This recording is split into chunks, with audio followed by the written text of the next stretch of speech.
कभी जब हमें टीचर पढ़ाते हैं और कुछ कॉन्सेप्ट होता है या फिर कोई नियम होता है या फिर कोई प्रिंसिपल होता है, जब वो आसानी से समझ में नहीं आता है तो टीचर उसको समझाने के लिए बहुत सारे एग्जाम्पल भी देते हैं।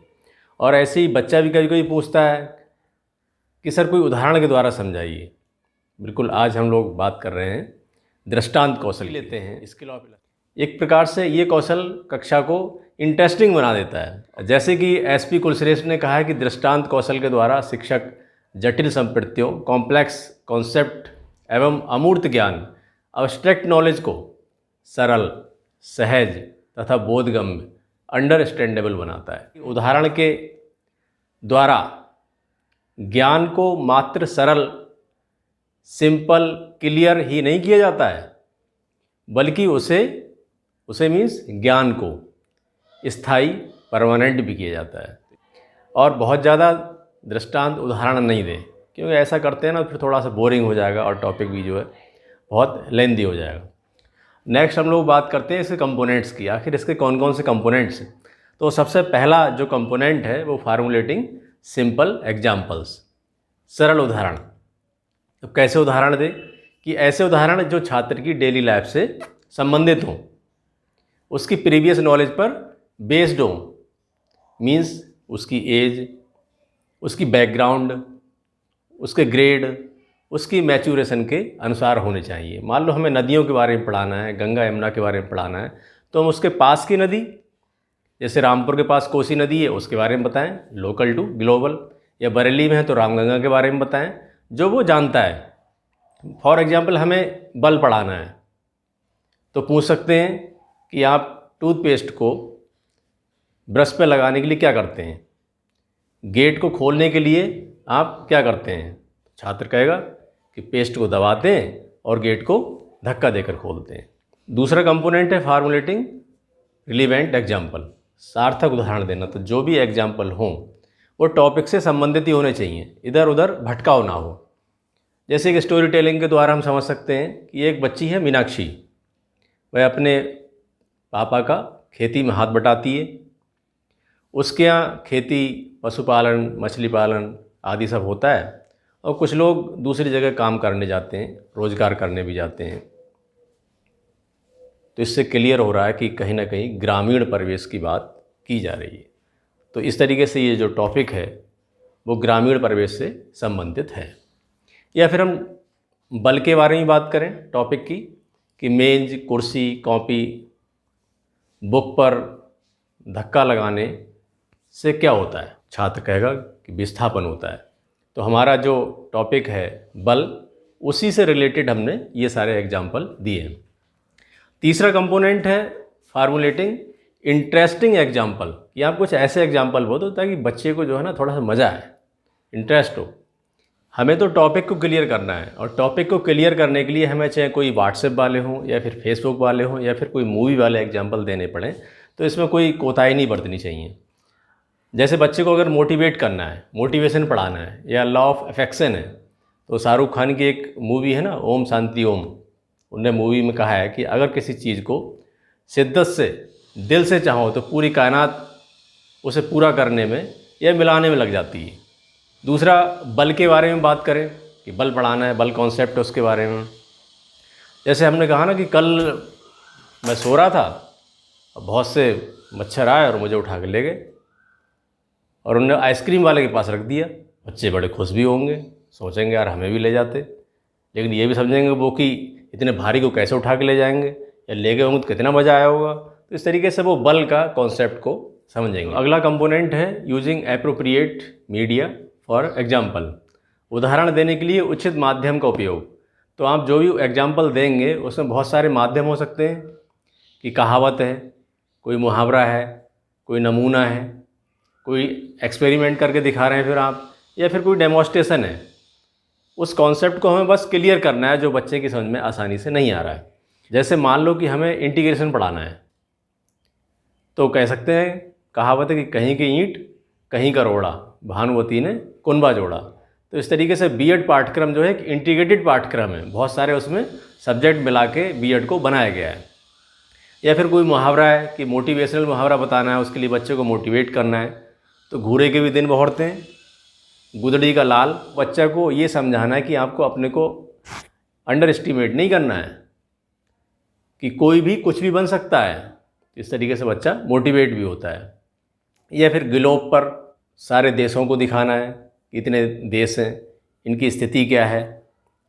या फिर हमें यातायात के साधन पढ़ाने, मान लो जल के हैं, थल के हैं या वायु में हैं, तो उनके छोटे छोटे मॉडल हम प्लास्टिक के ला सकते हैं। या फिर हार्ट के बारे में पढ़ाना है तो हार्ट का भी एक मॉडल हम ला सकते हैं। डेमोन्स्ट्रेशन करके दिखा सकते हैं कि सूर्य ग्रहण है और चंद्र ग्रहण है, तो आप क्लास में ला सकते हैं, टॉर्च ला सकते हैं, 2 बाल ला सकते हैं और उस पर करके दिखाते हैं कि ये सूर्य ग्रहण है और इस तरीके से चंद्र ग्रहण है।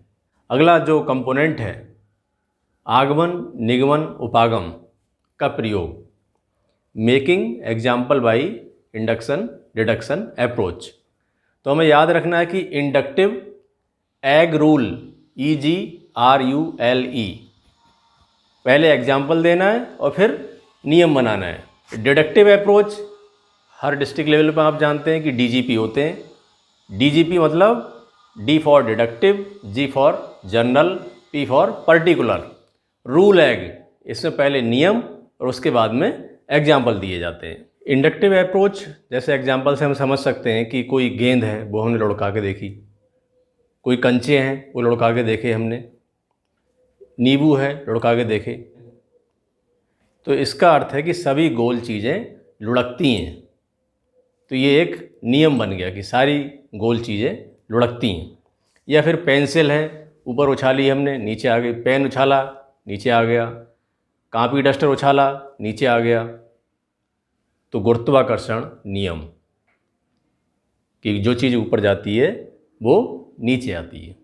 जैसे डिडक्टिव मेथड या डिडक्टिव अप्रोच, रूल है, जहाँ पहले रूल है और उसके बाद में एग्जाम्पल है।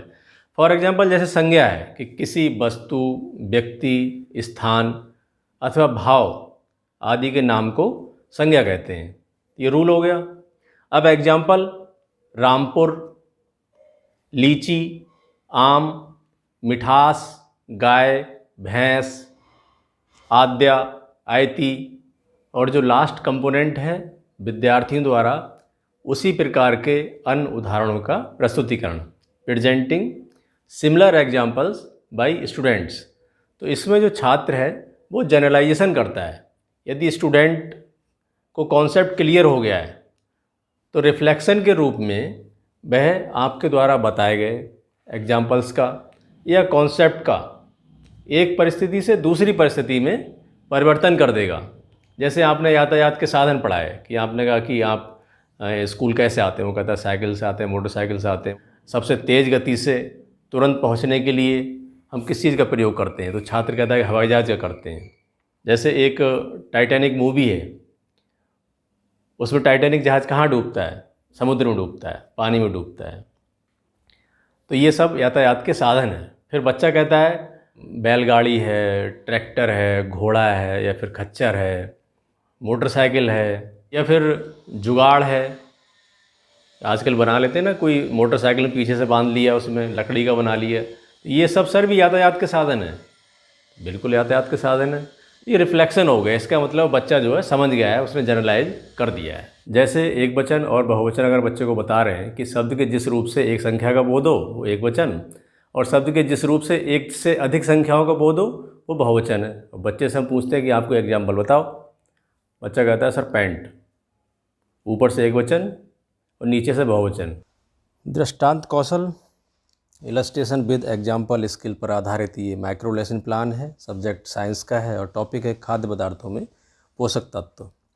इसके कंपोनेंट्स को हम देखेंगे। पहला है फार्मुलेटिंग सिंपल एग्जाम्पल्स, दूसरा है सार्थक उदाहरणों का निर्माण, अगला है रोचक उदाहरणों का निर्माण, उदाहरण देने के लिए उचित माध्यम का उपयोग, ये नेक्स्ट है, और पांचवा है making examples by induction deduction approach, और लास्ट है presenting similar examples by students. तो इस तरीके से हम, चूँकि ये एक एग्जाम्पल पे आधारित स्किल है, तो एग्जाम्पल छात्र देता रहेगा। क्वेश्चन होगा आप खाने में क्या क्या खाते हैं, छात्र जवाब देगा ब्रेड, दलिया, पराठा, रोटी, सब्जी, दाल, चावल, आलू, पूड़ी, फल इत्यादि, और ये आप पिक्चर उसमें प्लान में अपने लगा देंगे। दूसरा क्वेश्चन है, आप कौन कौन सी चीज़ें वस्तुएं पीने के काम में लेते हैं? तो छात्र जवाब देगा पानी, दूध, जूस, छाछ, नारियल पानी, कोल्ड ड्रिंक। और कंपोनेंट होंगे 1, 2, 3, 4। नेक्स्ट क्वेश्चन है, पराठा, रोटी, चावल, दूध, फल एवं पानी आदि पदार्थ क्या कहलाते हैं? तो छात्र जवाब देगा खाद्य पदार्थ कहलाते हैं। क्योंकि यहाँ एग्जाम्पल थे क्वेश्चन नंबर 3 में, तो इंडक्टिव अप्रोच है। फिर छात्र ने उसका एक रूल दे दिया, नियम बता दिया, प्रिंसिपल बता दिया, तो ये डिडक्टिव अप्रोच हो गई। और 1, 2, 3, 4, 5 ये कंपोनेंट हो गए। अगला क्वेश्चन है, खाद्य पदार्थों से हमें क्या प्राप्त होता है? छात्र जवाब देगा पोषक तत्व प्राप्त होते हैं। अगला क्वेश्चन, पोषक तत्व किसे कहते हैं? तो वे पदार्थ जो जीवों में विभिन्न प्रकार के जैविक कार्यों के संचालन एवं संपादन हेतु आवश्यक होते हैं, पोषक तत्व कहलाते हैं। ये डिडक्टिव अप्रोच होगी।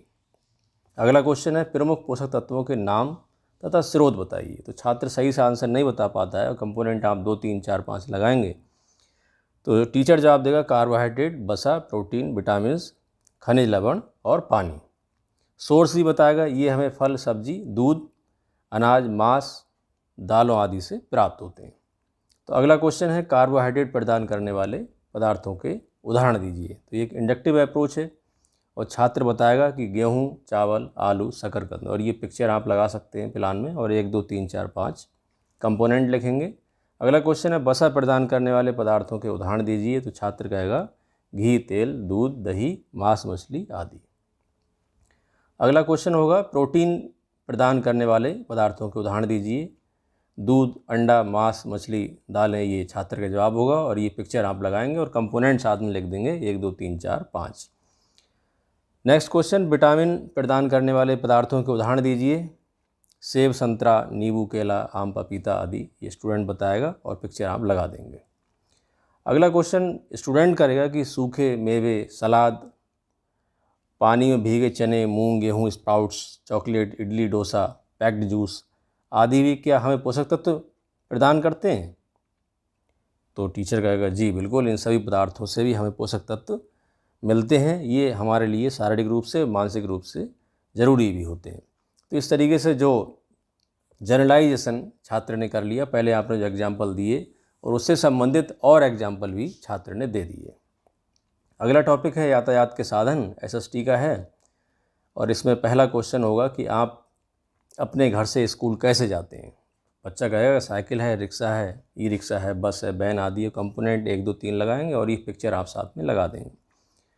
अगला क्वेश्चन होगा, साइकिल, रिक्शा, ई रिक्शा, बस, वैन आदि कहाँ चलते हैं? तो स्टूडेंट कहेगा रोड पे चलते हैं, थल पे चलते हैं। तो 1, 2, 3, 5 कंपोनेंट होंगे। अगला क्वेश्चन, नाव, जहाज, स्टीमर आदि कहाँ चलते हैं? तो बच्चा बताएगा कि पानी में, नदी में, समुद्र में चलते हैं। कंपोनेंट 1, 2, 3, 4, 5। और यह साथ में आप कुछ इंटरेस्टिंग भी बता सकते हैं, जानकारी के लिए भी अच्छा रहेगा कि टाइटैनिक एक फिल्म भी है जिसमें टाइटैनिक नामक जहाज़ समुद्र में डूब गया था। नंबर 4 क्वेश्चन है, लंबी दूरी को कम समय में तय करने या फिर विदेश जाने के लिए किस साधन का प्रयोग किया जाता है? तो हेलीकॉप्टर या फिर हवाई जहाज़ का। अगला क्वेश्चन है कि ज़मीन, जल, हवा में चलने वाले इन साधनों को क्या कहते हैं? डिडक्टिव अप्रोच है, तो बच्चा कहेगा कि यातायात के साधन कहते हैं। ये भी कहेगा आगे कि सर मैम इसका अर्थ है कि यातायात के साधन 3 प्रकार के होते हैं। और ये एक अप्रोच होगी, इंडक्टिव अप्रोच होगी। अगला क्वेश्चन स्टूडेंट की तरफ से होगा, तांगा, बैलगाड़ी, मालगाड़ी, ट्रैक्टर, जुगाड़, ठेला, मोटर, ट्रेन, साइकिल, ऊंट, घोड़ा, खच्चर भी क्या यातायात के साधन हैं? तो टीचर कहेगा जी बिल्कुल, यातायात को आसान और सुगम बनाने के लिए सभी साधन भी ज़रूरी होते हैं। और इस तरीके से उसने जनरलाइजेशन कर लिया। आपने जो एग्जाम्पल दिए थे उसका उसने दूसरा रूप समझ लिया है।